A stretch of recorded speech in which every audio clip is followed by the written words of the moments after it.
Whether Rishi Sunak intended it or not, he has immortalised Suella Braverman in one of the probably defining moments of British political history.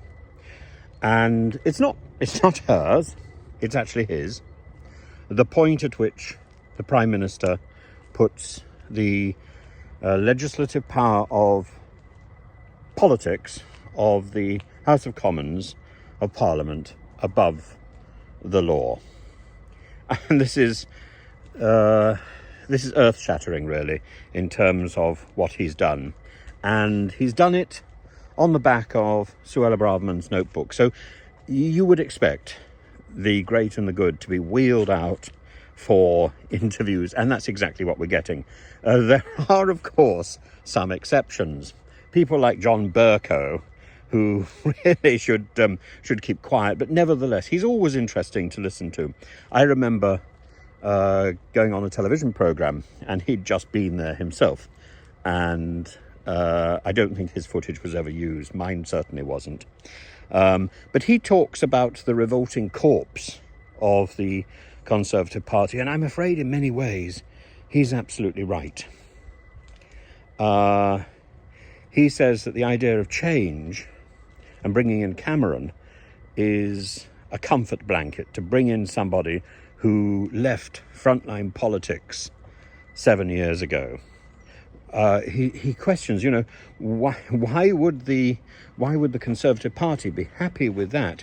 Be happy the Conservative Party in the House of Commons. Why would they be happy to be so overlooked? I'm going through a tunnel. Why would they be happy to be so, rather like the Conservative Party? Why would the sitting members of the House of Commons in the Conservative Party be happy to acknowledge that none of them is good enough to take on the job of Foreign Secretary, and instead Rishi Sunak has to bring back the resurrection of David Cameron, with all the problems that involves about how he can be held responsible by the House of Commons, how he can answer questions. I'm sure there will be methods devised for that, because it's a long time since a senior member of the government has been in the House of Commons, has been in the House of Lords. How can he be held accountable? And Bercow says that he's sure that Chris Bryant and David Davis will be pressing this issue week after week in the House of Commons. But the real story, he says, is the dismissal of the worst of the 20 Home Secretaries that he has known. And I think that's quite an achievement. That's not why she goes down in history. She goes down in history for giving Rishi Sunak the words to say, for puppeteering. She says that she claimed to be a puppeteer.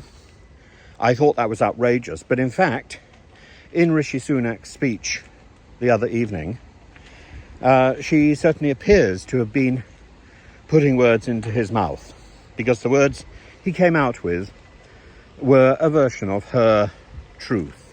Now, not enough for her. So she says that his plan will fail. Of course it will fail, but her plan would have failed. So criticising him for failure is nothing new. Her plan was going to fail. But it's reapplied in the in the words of Rishi Sunak. And what Bercow talks about is the dereliction of his duty, and how he has belatedly discovered that Suella Braverman was noisy and useless. He says it was obvious beforehand. He should never have appointed her. But she was appointed by Rishi Sunak when he knew that she was soiled goods. Now, does the appointment of David Cameron bring the House of Commons, or bring the government back into a more centrist position? Yes. It's no longer, in that sense, with Cameron in power, it's no longer immediately obvious that it's beholden to a group of what Rory Stewart says is 30 individuals who are holding the country's government to hoik, who have the country's government in hoik to their extraordinary ideas, the ERG, the New Conservatives, or whatever they want to call themselves at the moment. They are basically bullies who've taken control of the rudder strings. But in this particular case, it looks like Rishi Sunak is articulating some of their views rather than thinking of his own. And Bercow thinks that this is a party which is failing spectacularly, quote, on an industrial scale and leaving people in poverty. Of course it is. Of course it is. And from that point of view, I think we need to welcome John Bercow's contribution. He has articulated something which many of us are thinking, and which needs putting on record. I think he's the first of many who will be coming out and speaking very firmly about what is happening, but this is tidal. And I would expect John Major at some point to speak out. And we've already heard a little bit from Boris, but Boris is part of the cheerleading gang of the ERG. And he's on the wrong side of history.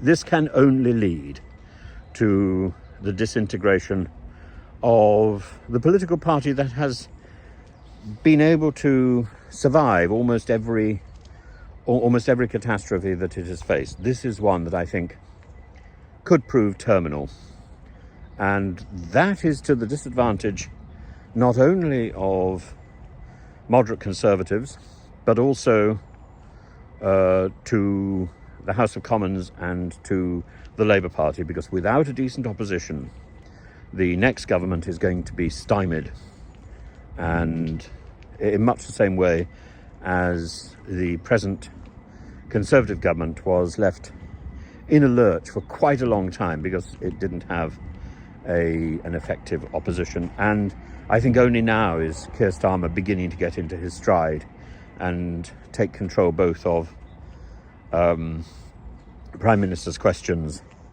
and indeed of the mood of the opposition, and to present a valid and effective opposition. I think there's a long way to go, and